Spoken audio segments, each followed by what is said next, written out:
I only work child support and going to jail for it. Y'all don't go to jail for y'all kids. That's a fact. And let's be for real. Black women didn't raise us. The government took care of us.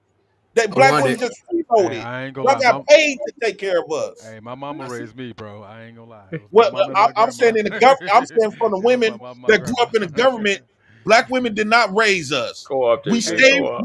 We lived with our mama, and the government. The Talking shit. government paid all the bills. Hey, She didn't look. do a goddamn So thing. look. Do So you look. I'll expect black just. men to do the same shit that I, she expect black men to do something that she didn't ever have to do? She didn't I, have to pay for no child support. She didn't have to pay see her kids on the weekend. She didn't have to Talking go shit. to jail if she couldn't afford her kids. She didn't get felonies because she couldn't afford her kids. She What's her couldn't name? get. She didn't get her passport getting taken from her.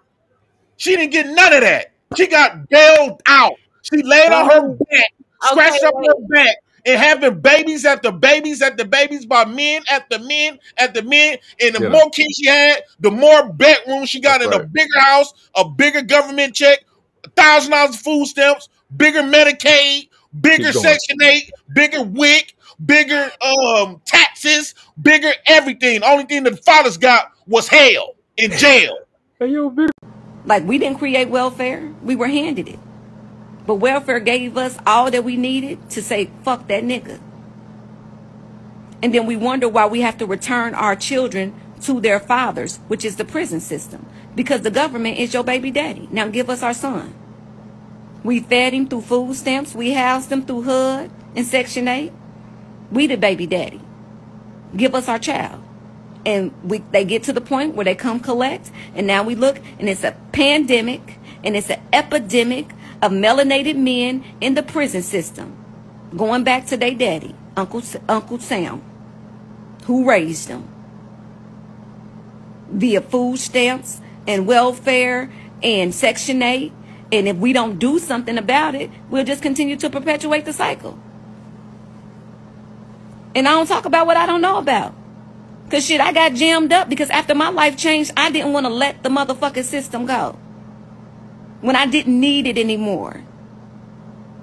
And I got fucked up behind keeping an apartment, keeping a Section 8 apartment. Thinking to myself, if I was ever to be homeless again, me and my baby's gonna always have somewhere to go. And the motherfucker reported me to welfare. I got real fucked up behind that shit. I don't talk about what I don't know about, baby. I'm a single mama.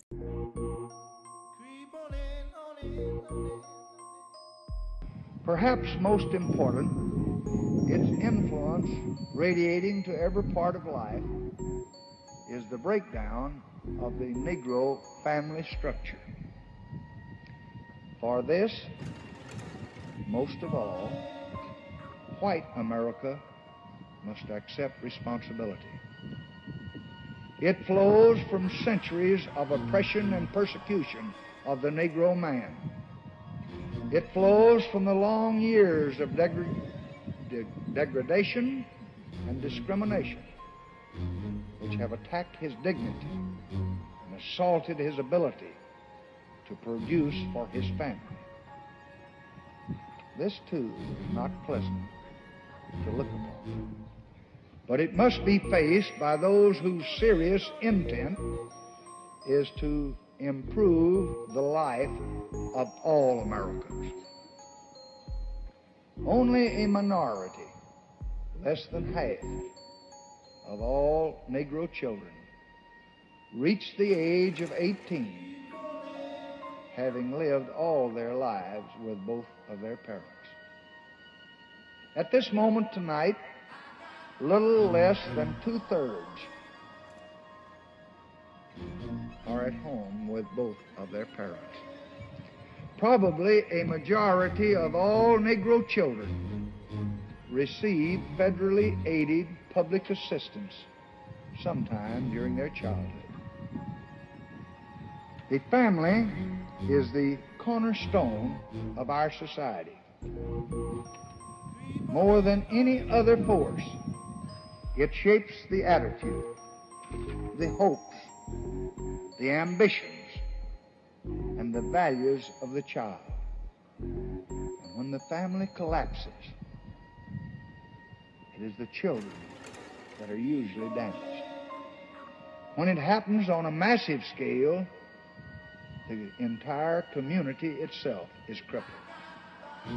So unless we work to strengthen the family, to create conditions under which most parents will stay together, all the rest, schools and playgrounds and public assistance and private concern, will never be enough to cut completely the circle of despair and deprivation.